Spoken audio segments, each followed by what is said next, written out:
welcome back to another video on the Project Auto YouTube channel. Thanks so much for stopping by. Welcome back. And in today's video, we're actually going to make it kind of quick because if you see, we got some storm clouds coming. But today's video, we're going to be talking about two-way radios once again. So if you guys remember a video I did several weeks back on the TYT MD-9600 mobile digital analog two-way radio, we did the unboxing video. I still have a video coming up here soon. I'm still trying to put it together of how to program these. I've been messing with them. I've got them programmed now, but I need to get them reprogrammed.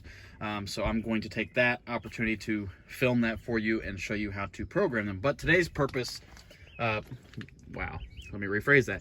The purpose of today's video is going to show you guys how we've got these set up in the trucks. We've got one in this truck, we've got one in the 97, and I want to show you guys the differences with how I had to do them between a 98 single cab and the 97, because if you guys know, 97 to 98, and 98 was when they redid the dash. So without further ado, we're already here with the 98, so let me show you guys what we have here. So in 1998, Dodge redid their interior, and this was the new interior from 98 to 2002 technically, and then 2003 they came out with the third generation Dodge Ram. So with that being said, as you can see where we have the cup holders that come down out of the dash versus a 97, they pulled out up here, and then they added this little storage container here as well. So with that being said, there really isn't a good spot to mount a two-way radio unless you either remove the cup holders and just utilize that space, or if you don't want to use this little storage pocket, keep that closed and mount it right here. I utilize this thing for different things.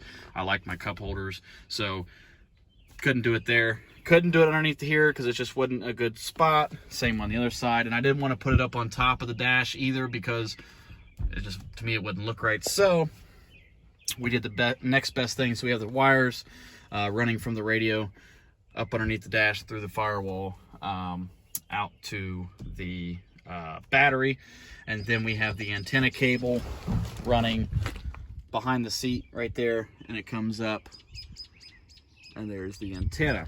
So how we have it mounted is we have it actually just stuck right between the seats here. I have it kind of not down too far because you have that cooling fan on the back, so it needs to be, make sure you can get airflow.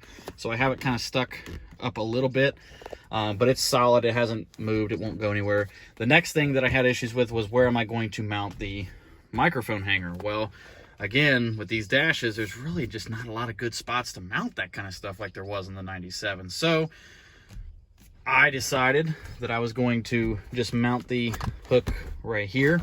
It's not like, I mean, if you were to yank straight up, it would probably rip out of there. But as long as you're pretty careful, I mean, I've been using it. I mean, it does pretty good. I mean, it's not really going to go anywhere. I figured that was the best spot. Keeps the cord tucked out of the way away from the seat belt, and you can still pull it up and use it.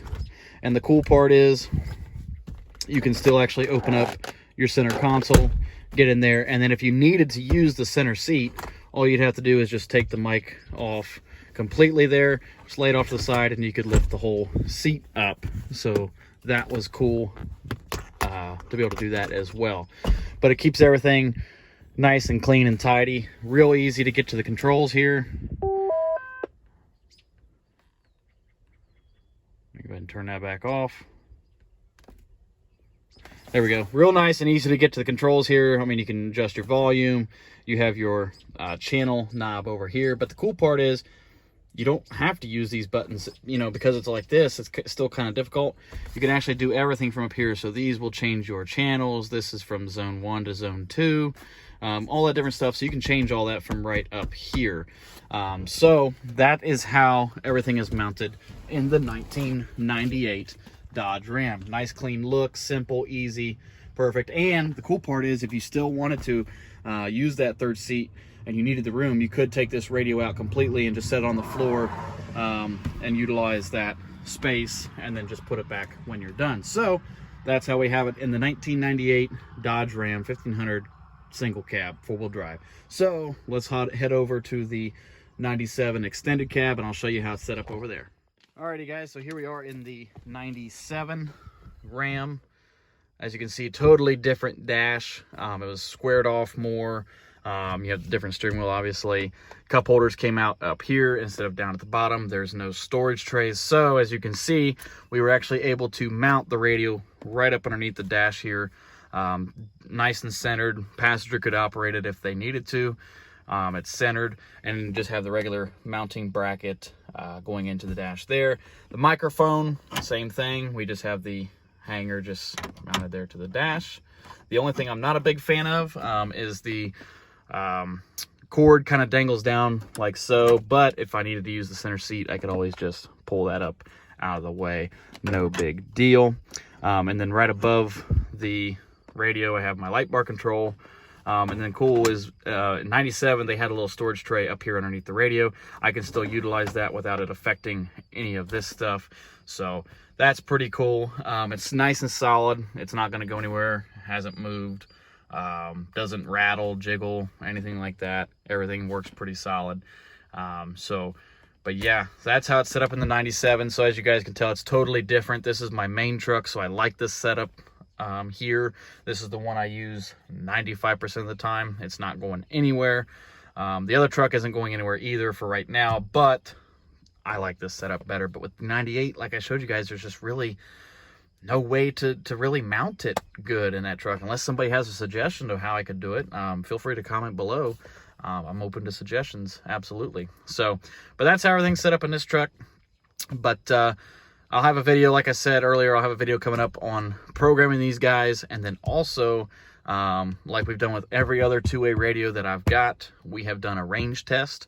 I'm actually very excited to do a range test with this being a mobile unit. I've never done a range test with a mobile unit, so we'll be able to see exactly what kind of range we could get both on digital and analog, which is cool because this does digital and analog. So we'll have that coming up soon as well, so just stay tuned for that. I just got to get that coordinated so I can do it properly. But yeah, so I hope you guys enjoyed. Kind of a random, weird video, but I hope you guys enjoy. I just want to talk to you about how I had them mounted in the truck. And like I said, we'll have programming coming up here soon, and then also the range test. So, but any comments, questions, anything like that, leave it in the comments below. And if you're stopping by for the first time, be sure to give this video a thumbs up. Be sure to subscribe, and we'll see you guys in the next one. Bye-bye.